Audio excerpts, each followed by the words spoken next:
Hi friends, welcome to Sabina சமையல். இன்றைக்கி சுவையான ஒரு கொள்ளு அடை தாங்க செய்ய போகிறோம். நான் நைட்டே ஒரு 2 கப்பு கொள்ளு எடுத்து, இது 1/4 கிலோ வருங்க. 2 கப்பு கொள்ளு எடுத்து நான் ஊற வச்சுருந்தேன். அதில் ஒரு 1/4 கப்பு அரிசிங்க, பச்சரிசி தான் எடுத்திருக்கேன், ரேஷன் பச்சரிசி.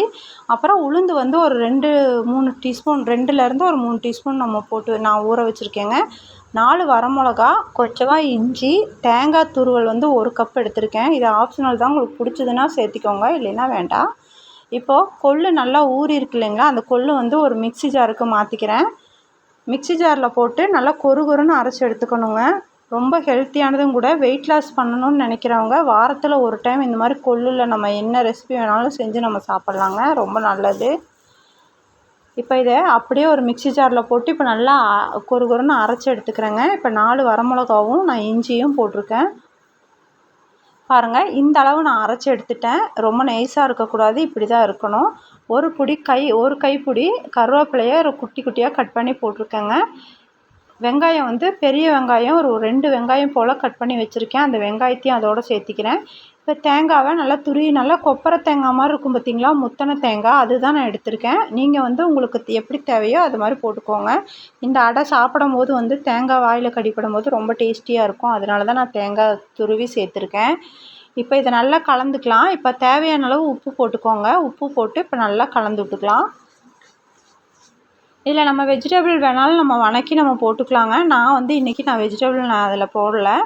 இப்போ 2 டீஸ்பூன் போல் சோம்பு எடுத்திருக்கேன். சோம்பு கொஞ்சம் நம்ம சாப்பிடும்போது நல்லா அந்த அடையில் மணமாகவும் இருக்கும். அதனால் நான் சோம்பு சேர்த்திருக்கேன். இப்போ ஒரு இரும்பு தோசைக்கல் வச்சாச்சுங்க. அதில் கொஞ்சமாக ஆயில் ஸ்ப்ரெட் பண்ணி விட்டுக்கலாம். இப்போ நல்லா காஞ்சதும் இப்போ இந்த அடை நான் கலக்கி எடுத்து வச்சுருக்கேன் இல்லைங்களா, அதை நம்ம கொஞ்சம் கொஞ்சமாக ஊற்றி எடுத்துக்கலாம். ரொம்ப டேஸ்டியான அடைங்க. இது 4லேருந்து 5 வரும். 2-3 பேர் பக்கம் சாப்பிட்லாங்க. நீங்கள் ஜாஸ்தியாக செய்கிற மாதிரி இருந்தால் அதுக்கு தகுந்த மாதிரி ஊற வச்சு செஞ்சுக்கோங்க.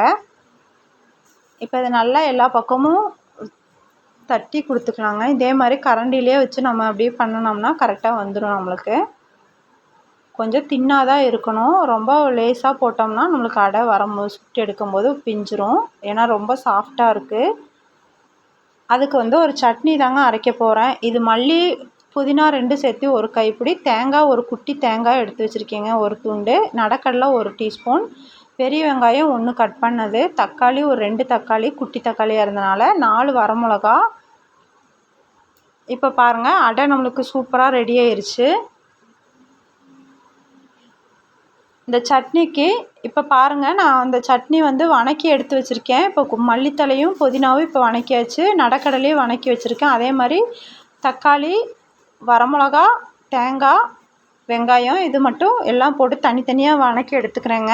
இந்த மாதிரி ஒரு டிஃப்ரெண்ட்டான சட்னி இந்த ரெசிபிக்கு ரொம்ப சூப்பராக இருக்குங்க. அதனால தான் நான் இதை அரைச்சிருக்கேன். உங்களுக்கு எப்படி எந்த மாதிரி கார சட்னினாலும் இதுக்கு நல்லாயிருக்கும், தேங்காய் சட்னியும் நல்லாயிருக்கும். தேவையான அளவு கொஞ்சமாக உப்பு போட்டாச்சு. அவ்வளோதாங்க, இதை அரைச்சி எடுத்துக்கலாம் சட்னியை. இப்போ இங்கே அடை சூப்பராக நம்மளுக்கு ரெடி ஆயிடுச்சு.